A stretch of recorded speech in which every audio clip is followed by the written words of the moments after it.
Divinely guided messages for healing of the mind, body, and the soul. This is a message from soul to soul. So if you are here, I know that you are on your spiritual journey. You are looking for things and ways to see things that might help you untangle some things that are going on in your life that has drawn you into one of these sidetracks off your path. Reeling it back in. How can you find the center within, and how can you find back to your path? So we're going to use the cards because they give us a lot of information. And so, inner child. Inner child is the first card to come out. And the inner child is play, laugh, be silly, heal child wounds. And we all have them. Growing up in this world, this is why it's so important. I'm trying to find the why is this important. I'm trying to figure out, like in my spiritual journey, I'm trying to figure out why is this work important? Why is it? What is the why that makes it so that it's worth going out there, getting your head chopped off, getting chewed off and spit out? And why is it important to do it anyway? I'm trying to figure this out on my own. So that's the driving force why behind you do things.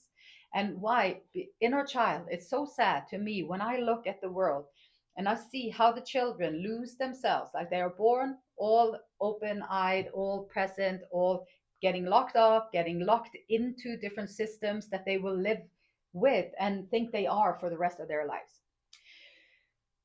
Wounds added when wounded, confused people, and I'm not even going to say confused, I'm going to say stuck up people who think they have all the answers because that's what they've always been told. And then they meet someone else who is also stuck up people and they have all the answers because that's what they've always been told. And then there's some other people, stuck up people, and they have all the answers because this is what they have learned and this is what they have always been told. So now they're going to wound each other because they're going to try and prove to each other that who is the better one, who has the right, and which one is the right. Maybe all of them are right. Maybe there is a certain place that you want to come to within yourself. Most people that I've talked to, they're looking for happiness. They want to be happy.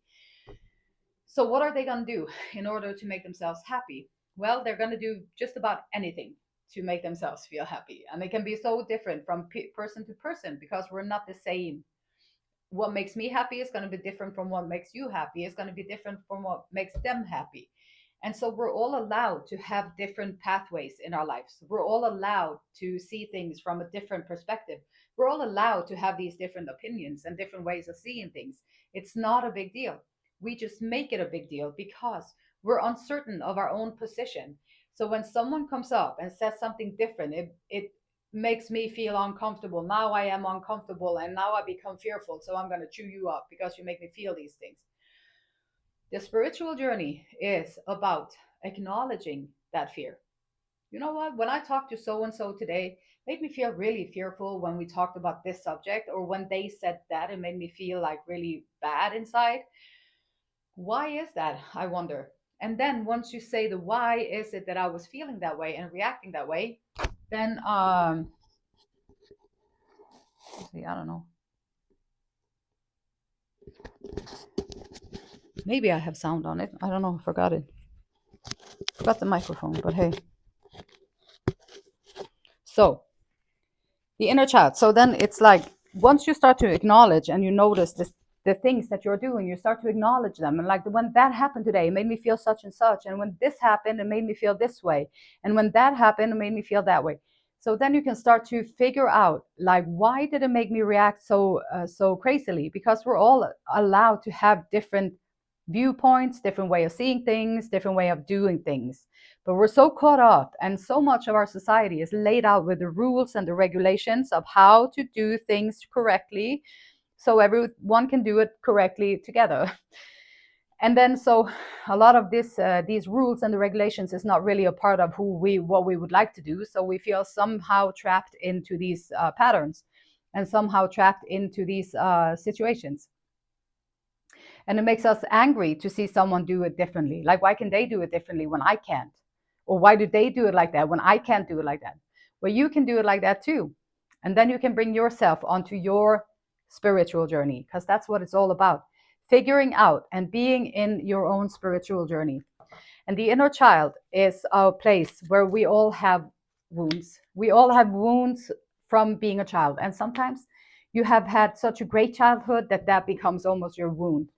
So then you're going to have to learn different things later in life that might be not so comfortable, because you learned about safety, you learned about comfort, you learned about joy and happiness and being glad. So now you're going to learn different things, because that's how you grow as a soul. That's how you become more of who you are. And a lot of people are just sad because, oh, that was the childhood and now I can never be happy again, because childhood is gone and I can never feel really happy and free again because there's so much going on around.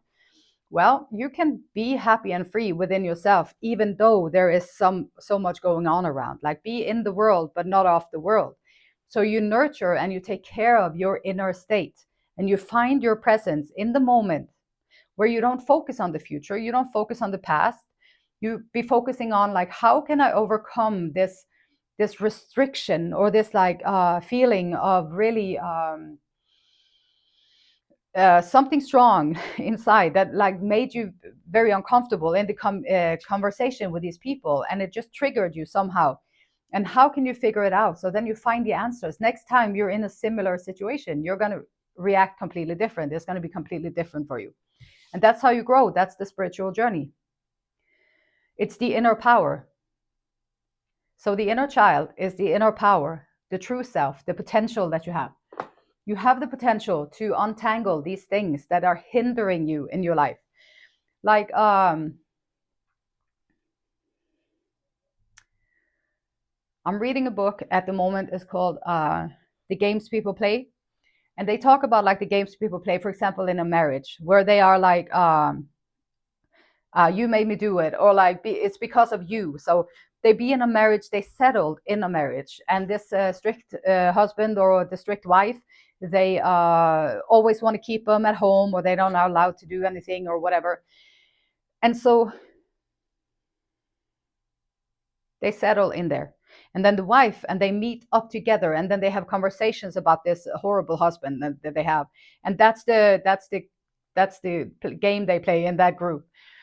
And so once the husband, though, he changes and he's on the spiritual journey, so he's like, maybe I'm being a little bit too strict with her. Maybe I should let her try out to go on this dance class or do whatever she wanted to do. And maybe I should encourage that. So then husband starts to encourage wife to do these things. And wife is like, oh, wow, okay, well, maybe I can try it then. I always wanted to be dancing, to learn how to dance. And then so she goes there, and then she remembers that she's terrified of the dance floor. So it actually was like unconsciously keeping her safe to stay with this strict husband, because she didn't have to face her fear. And then, so the husband, okay, so now the husband is giving her more leeway room. Say that she goes there and she actually loves the dancing. She loves the dancing. She is great. This is awesome. And so it was a good match for her. She goes back to the group where the game they play is like, he made me do it, or this because of him. And so she goes back there, and now she starts talking about this great husband that she has that gave her this freedom. He gave her the encouragement to do these things. Now she might be excluded from the group because that's not the game that we play over here. So if you're not going to play the game that we are all agreeing on here anymore, then you have to find another group. And so then the person in the middle, trying to grow, miserable with their life, they settle, they're not sure what to do with it. There's going to be a lot of uncertainties in that particular situation. Like, what are you going to do? Are you going to go dancing because you like it? Or if you're the one that didn't like it, you're afraid of the dance floor, are you going to challenge yourself so that you can feel comfortable with the dance floor? And then maybe you can finally do the things that you always wanted to do? Or are you just going to go back into the group? That's what most people do. They don't have the courage. They don't have the will. They don't have the they don't think they can do it. I know that they can do it. If they do it, you just start with one step. You do not have to figure everything out. You just do one step at a time towards your happiness. You just pray about it. What do I need to do to become that? What do I need to do that? And so, because most people just go back to the group, and there's nothing wrong with that either. Like, but you're going to be in that group, and then you're going to be there probably for the rest of your life. And if you're okay with your life, when you're sitting there at the end in your rocket chair, and you're sitting there and you are like, I spent all my life with this group, and we all talked about how much we hated our husbands. And if that's okay, then that's okay. That maybe was what you needed in your life. But if you wanted more out of life, maybe more joy, spontaneity, maybe more adventure, passion, more joy, just feeling more alive, than to settle into places and people and things that doesn't really bring you anything. Maybe that's what you taught when you was a child, to just like your mom did, just like they did. That's what they taught you when you was a child. So maybe you have to go into your inner child and figure out, like, what is it that I can go back to that child and give that child, so that I can mature more in my now position. That was a lot. I don't know if that make any sense, but that was a lot of information.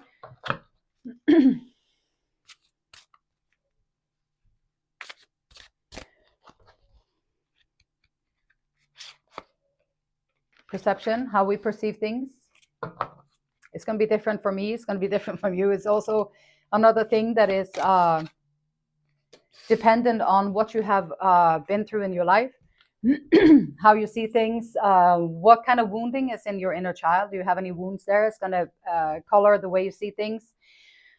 Impatience is here. Like if you go to the group again, and then the lady, she finally got the allowance from her husband. Now she's allowed to go dancing.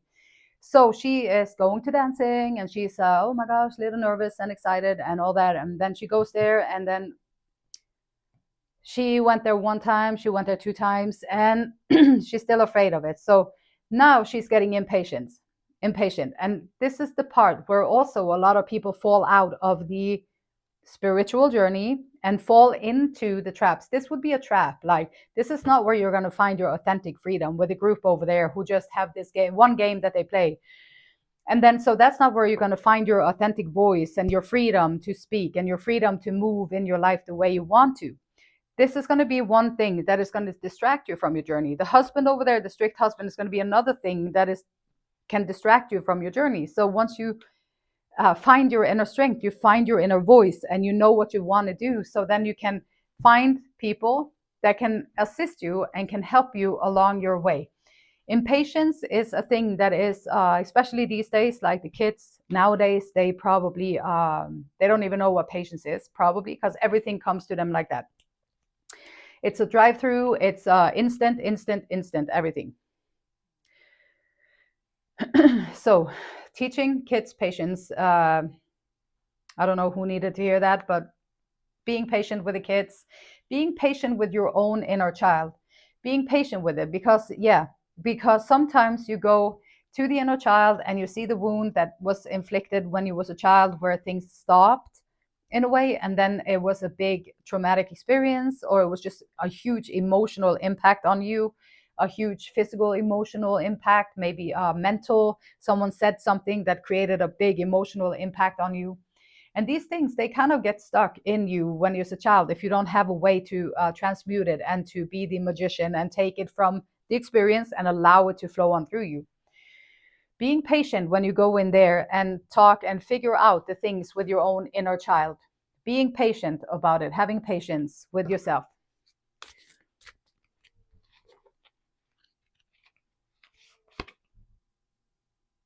A shield of resilience. Perception. Perceive yourself as employ your shield of resilience, guarding against external pressures while nurturing your internal strength in love and career. Setting up your boundaries, like shield of resilience. I love that. Employ your shield. So your shield of resilience. You're going to be resilient. You are going to work on this husband and the group.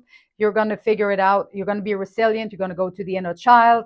You're going to put this resilience over you, that you don't give up. You're going to stand strong, and you're going to employ it in your life, guarding against external pressures from the groups, from the husband, external pressures, nurturing your internal strength in love and career, and nurturing your internal strength, inner power, true self, and potential.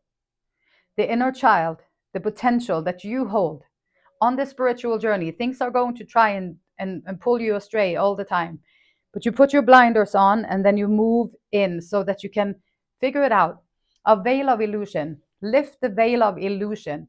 maybe this group over here makes you feel loved, and they make you feel like you have someone in your life, and that is something good, that this group is providing you a sense of belonging and a sense of this. But the group is not really there for you, are they? Like, if they only want to talk about what he did, or it's his fault or whatever, that's the game that they play, then how much is that about, like, maybe the illusion in that situation would be that you actually feel that they care, that you actually feel that there's a bond there, that you actually feel that they have your best interest at heart, because they don't. They're about, like, if you stop talking about how bad he is and that is his fault, and then you stop doing that, they're going to kick you out, because that's what they want to talk about. That's what we're gathering here. So maybe the veil can be like, what is it actually that is going on in the group over there? And the veil of illusion, like, also, like, maybe husband never said that you could never do it, you just perceived it like that. That was your perception, because as a child they always told you, like, and they looked at you like that, and then you thought you couldn't do it. Can be many things that are doing these things. So then a veil of illusion can also be the veil that you have put over yourself, not being allowed to do that. And then once you take your freedom back, and you take your inner power, and you take your inner strength back, now you understand that you can do it. So we have all these illusions in our lives, all of us do. And the spiritual journey is often about, like, lifting the veil, seeing through the veil, finding your way through the veil, and lifting the veils of illusion, seeking the truth beneath the surface, seeking the truth beneath the surface, to navigate through love and career authentically. Excuse me. Lifting the veil of illusion. So lifting it so that you can see beneath the surface of the group, beneath the surface of the husband, beneath the surface of yourself. Once you start to look within the surface, beneath the surface of yourself, that's when you start to gain the understanding of everything else around you. And the beautiful light in me, it honors, loves, and respects the same beautiful light in you. And until next time, namaste.